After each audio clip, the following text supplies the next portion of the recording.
বিরল আংশিক চন্দ্রগ্রহণ দেখতে যাচ্ছে বিশ্ব। এ সময় চাঁদের প্রায় ৯৬% অংশ পৃথিবীর ছায়ায় ঢেকে যাবে। বৃহস্পতিবার ২৭ আগস্ট দিনগত রাতে এই চন্দ্রগ্রহণ দেখা যাবে। খবরটি নিশ্চিত করেছে মার্কিন মহাকাশ গবেষণা সংস্থা নাসা।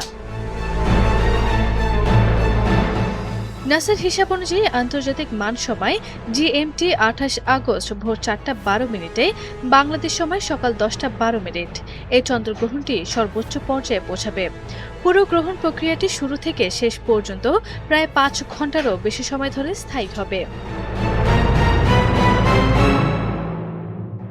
উত্তর আমেরিকা ও দক্ষিণ আমেরিকা মহাদেশের প্রায় সব অঞ্চল থেকে এই মহাজাগতিক দৃশ্যটি পূর্ণাঙ্গভাবে প্রত্যক্ষ করা যাবে।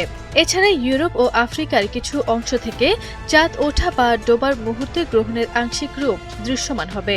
ভৌগোলিক পার্থক্যের কারণে বাংলাদেশে তখন সকাল হওয়ায় এই চন্দ্রগ্রহণ দেখা যাবে না।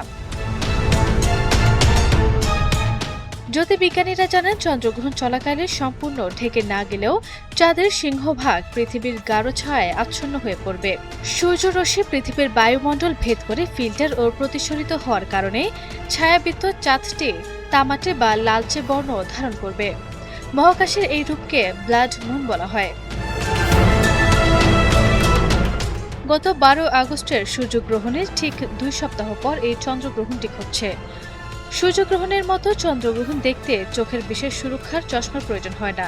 মেঘমুক্ত আকাশে খালি চোখেই এই দৃশ্য নিরাপদে উপভোগ করা যাবে। আরবি ইসলাম হিমু, এনটিভি অনলাইন।